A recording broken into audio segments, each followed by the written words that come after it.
Hi there, I'd like to welcome you to the fourth part of my series on how to find a life partner. And I'm going to center today's discourse on three major areas of compatibility: spiritual, physical, and mental compatibility. Spiritually, I believe two people should be in agreement together. It's my firm belief that people who want to spend their life together should agree, or at least should have been listening to people who are from the same spiritual lineage. You know, their teachers, the people who teach them, should be from similar or the same spiritual lineage. You know, there's got to be agreement. Sometimes there are cases where someone gets married to another person of very extreme doctrinal beliefs, and they might spend their time struggling on what to do and what not to do. Someone believes that fighting is good, the other person believes no, fighting is not good. Someone believes you should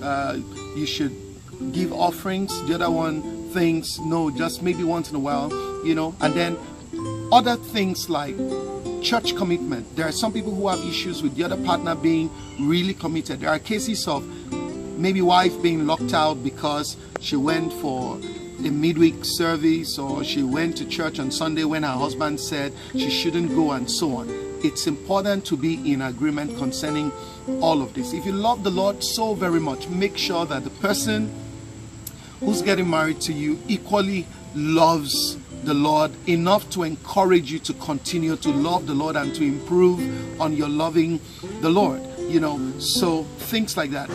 There's got to be spiritual compatibility, spiritual agreement. You don't want to wake up one day and realize that your partner has some goofy, you know, spiritual beliefs and so on, things that will tamper with your spiritual health. Very important.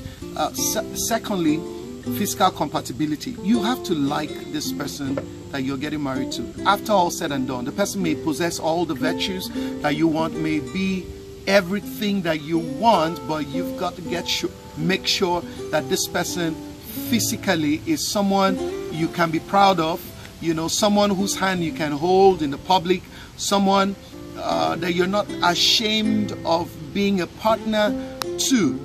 Well, I may also add that, do you like the way this person talks? Do you like everything about this person?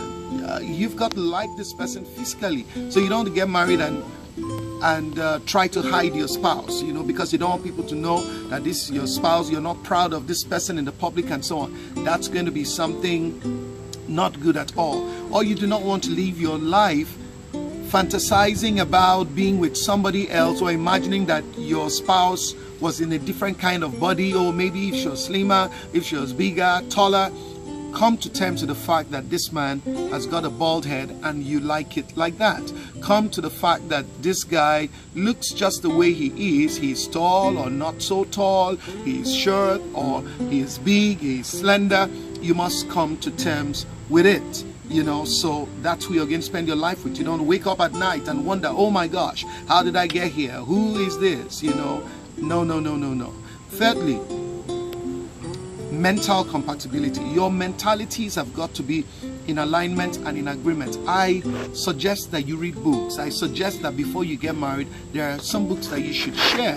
You know, you read this book and it's great, to give it to the other person. She reads and it's great, she gives to him, and so on. There's got to be a certain kind of thinking. We do not necessarily need to think exactly the same, but our thinking should be productive in nature, so that even if we come from different perspectives, it should be targeted towards a certain creative dimension that produces results in whatever it is that the two people want to achieve. One of the worst experiences you will have in marriage is to live with someone whose mentality is completely, you know, off the charts as far as backwards. Someone who thinks like, you know, they have never left a cave or something. Yeah, there are people that can be that difficult in their mindsets. Your mindset is everything. Proverbs 23 verse 7 says, as a man thinks, so is he. So you see, this person is going to be just how they think. So you want to make sure that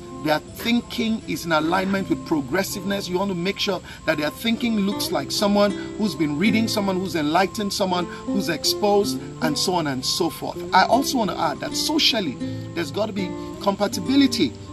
socially? Well, you may be marrying him or her because, oh, they're quiet. Quietness is good, but remotely, it's not a virtue. Okay, so there's nothing wrong with someone being quiet. Some of us are. Now, but does this person's quietness hinder them from being interactive? Can they talk, or do they just hate to see guests at home? Your friends come and they want to be in the bedroom. Your friends come and they are saying hello, and they rather just want not to come at all. They don't want to say hello to people. They won't want to go out with you to an important event and so on. There are things you need to check, because after all said and done, sincerely, this is not a one-year contract. This is for a lifetime. I will come back with the next part of the series. My name is Akomaye Uga in Boston, Massachusetts.